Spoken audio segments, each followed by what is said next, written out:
यदि आपको ये 9 संकेत आपको अपने घर में दिखाई देते हैं तो आप समझ लीजिए कि आपके घर में किसी भूत या प्रेत का निवास है। और फिर क्या उपाय करें कि हम इस एनर्जी को अपने घर से दूर भगा दें।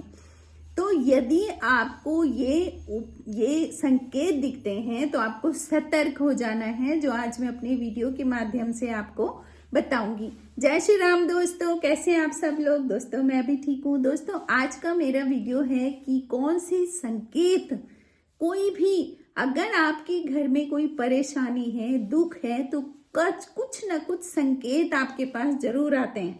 लेकिन यदि आपको पता है कि ये संकेत हैं तो आप समझ जाओ कि कोई आपके घर में नकारात्मक एनर्जी आ रही है या आ रखी है, जिसकी वजह से ये परेशानियां घर में आ रही हैं। तो दोस्तों रोज की तरह यदि आपको मेरा वीडियो पसंद आएगा तो मेरे चैनल को सब्सक्राइब करें, वीडियो को लाइक करें, कमेंट करें, शेयर भी करें। अच्छी जानकारी स्प्रेड होनी चाहिए। तो दोस्तों शुरू करते हैं आज का वीडियो कि वो कौन कौन से संकेत आपको अपने घर में दिखेंगे। दोस्तों पहला संकेत कि आपके घर में ना बीमारियां बढ़ जाएंगी। कोई ना कोई किसी न किसी रोग से ग्रसित होगा, बीमारियां बढ़ेंगी। और सबसे पहली बीमारी किसको लगेगी? जो आपकी पत्नी है, जिससे आपका सुख है, आपका सुख बाधित हो जाएगा। आपकी घर में जो गृहिणी है, जो सब लोगों का ध्यान रखती है, वो बीमार हो जाएगी। सबसे पहले पूरा घर अस्त व्यस्त हो जाएगा। इस तरह का संकेत अगर आपको घर में दिखे तो समझ लो कि कोई प्रेत आत्मा आपके घर में है या प्रेत दोष आपके घर में है। नंबर 2, मनुष्य को संतान रहित कर देता है अगर प्रेत दोष है तो। कुल में वृद्धि नहीं होगी, उसको रोक देता है प्रेत आत्मा। यानी कि आप कितनी कोशिश करोगे, आप कई जगह चले जाओगे, लेकिन आपकी संतान नहीं हो सकती है।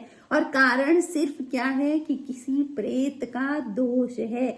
आपके परिवार में कोई प्रेत है जिसका दोष घर में चल रहा है, तो वो क्या करेगा? संतानहीन कर देगा। अगला है दोस्तों कि आपको ऐसे स्वप्न होंगे कि आपको हाथी, घोड़ा, बैल क्रोधित अवस्था में दिखेंगे, जो आपको मारने के लिए दौड़ रहे हैं, यानी गुस्से में चल रहे हैं वो। तो ये इस तरीके का सपना अगर आपको दिखेगा तो आप समझ जाइए कि आपके घर में कोई प्रेत दोष है।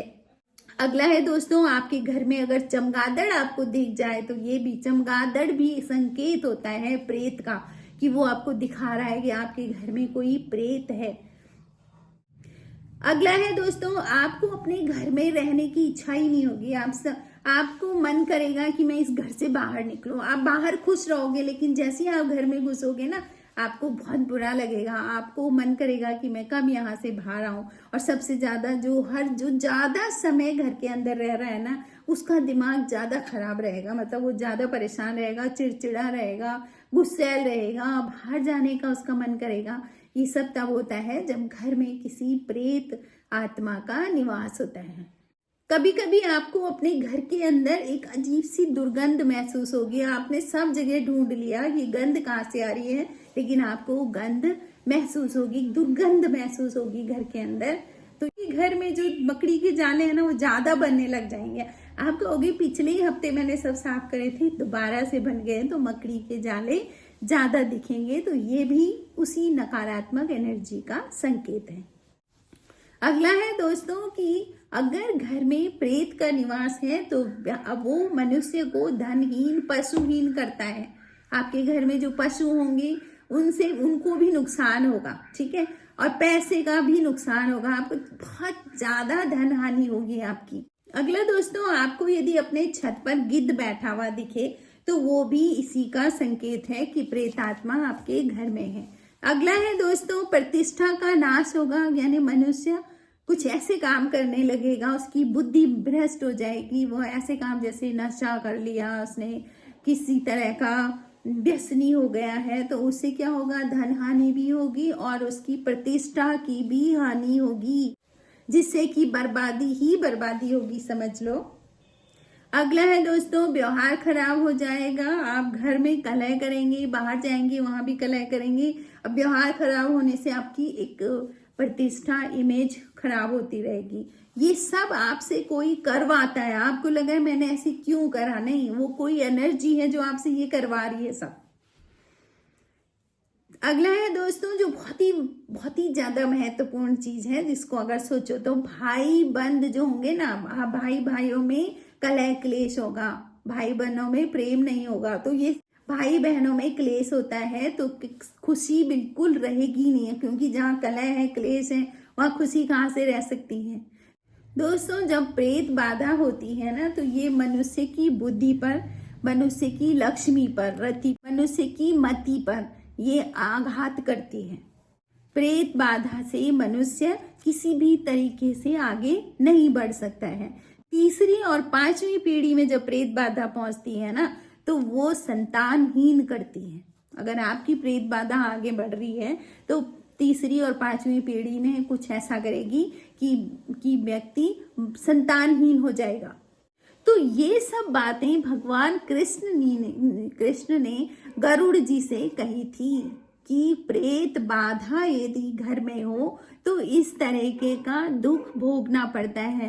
तो दोस्तों जो प्रेत होते हैं ना, वो उनका वायु का शरीर होता है, लेकिन उनकी बहुत ज्यादा अपेक्षाएं होती हैं। मतलब वो दूसरे को जब खुशी देखते हैं तो उनको लगता है अगर हम होते तो हम भी, हमारा भी यही सब कुछ होता। किसी की शादी हो रही है तो उनको बहुत दुख होता है, तो इसलिए वो क्या करते हैं, वो चाहते हैं कि तुम कुछ कर रहे हो तो हमें भी दो, हमें भी दो, मतलब उनका नाम लेकर के कुछ चीजें रखो उनके लिए।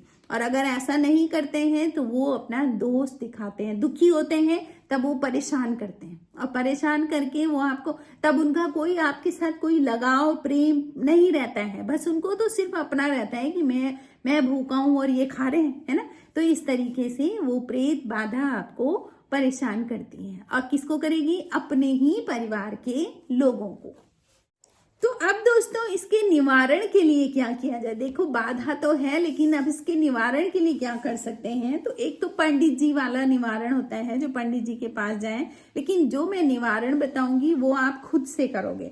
पहले आप गंगा स्नान के लिए, बार बार आप गंगा स्नान के लिए जाएं। जितनी ज्यादा बार आप गंगा स्नान के लिए जाते रहेंगे, आप गंगा स्नान करते रहेंगे, वहां पर आप पवित्र हो करके आप वहां से अपना जल अपने पितरों को अर्पित करते रहोगे। जल हथेली में जल लेकर के अपने पितरों का नाम लेकर के आप देते रहोगे, तो उससे क्या, संतुष्ट होते रहेंगे, पितर भी संतुष्ट होंगे, प्रेत भी संतुष्ट होंगे, और आपकी उन्नति होगी। अगला दोस्तों, बेल के वृक्ष पर जल चढ़ाएं। शिवलिंग पर तो जल चढ़ाना ही चढ़ाना है, बेल के वृक्ष पर जल चढ़ाने से भी प्रेत बाधा खत्म होती है।